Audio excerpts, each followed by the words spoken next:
कल तक जिस महाकुंभ में मुसलमानों की एंट्री पूरी तरह से बैन दिख रही थी, अब वहां से बड़ा अपडेट सामने आया है। योगी आदित्यनाथ ने मुसलमानों की एंट्री को भी हरी झंडी दिखा दी है, लेकिन उसके साथ एक शर्त भी रखी गई है और साथ ही एक चेतावनी जारी की है। क्या है वो शर्त जिसके सहारे मुस्लिम आस्था के महाकुंभ में डुबकी लगा सकेंगे, ये हम आपको बताएंगे। लेकिन उसके साथ वो चेतावनी जानना भी जरूरी है और चेतावनी पर अमल करने के लिए क्या क्या इंतजाम है ये भी लोगों को जान लेना चाहिए, क्योंकि कुछ लोग ऐसे हैं जिन्हें योगी ने बाकायदा ये जिम्मेदारी दी है कि हर हाल में शर्तों और चेतावनियों पर अमल किया जाए। एक कार्यक्रम में उत्तर प्रदेश के मुख्यमंत्री योगी आदित्यनाथ पहुंचे थे, जहां उनके सामने एक सवाल आता है कि मुसलमान अगर कुंभ में जाना चाहें तो कैसे जाएंगे। उनकी एंट्री का तो विरोध हो रहा है। योगी खुद भी कट्टर सनातनी है, तो लोगों में डर भी है, जिसके जवाब में योगी आदित्यनाथ ने एंट्री का रास्ता बताने से पहले चेतावनी दे डाली। उन्होंने कहा,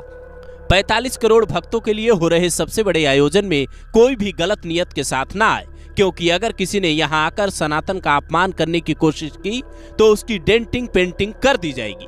गलत मानसिकता वाले लोगों के लिए अलग से व्यवस्था की गई है, इसीलिए वो लोग सावधान रहें। अगर किसी के दिमाग में ऐसा कोई विचार चल रहा है तो वो उसे अपने मन से निकाल दे।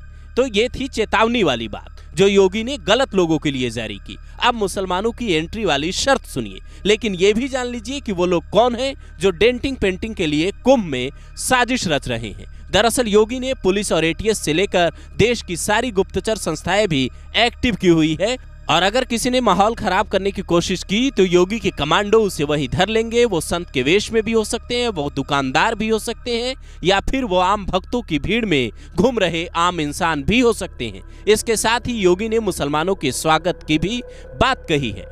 कुंभ में ऐसे ही लोगों का स्वागत है जो अपने को भारतीय मानते हों, सनातन परंपरा में श्रद्धा रखते हैं, जिन्हें ऐसा लगता है कि भूतकाल में किसी दबाव में आकर उनके पूर्वजों ने इस्लाम स्वीकार किया था, लेकिन वे सनातनी हैं जो मुसलमान अपने गोत्र को भारत के ऋषियों के नाम से जोड़ कर देखते हैं। ऐसे लोग प्रयागराज आएं, यहाँ आकर परंपरागत तरीके से संगम में स्नान करें। ऐसे लोगों के आने में कोई समस्या नहीं है। अब आप भी समझ गए होंगे, योगी का विरोध मुसलमानों से नहीं बल्कि माहौल बिगाड़ने वालों से है। यहाँ डेंटिंग पेंटिंग पत्थरबाजों की होगी, दुश्मनों की होगी, राम का नाम लेने वालों की नहीं। एक शब्द में कहें तो योगी ने कुंभ के द्वार अब्दुल कलाम को मानने वालों के लिए खोले हैं, अफजल गुरु को मानने वालों के लिए नहीं। हालांकि योगी आदित्यनाथ के इस बयान के बाद वो लोग काफी खुश नजर आ रहे हैं जो भक्ति भाव के साथ महाकुंभ में जाना चाहते थे और माहौल बिगाड़ने वालों की टेंशन पहले से ज्यादा बढ़ गई है।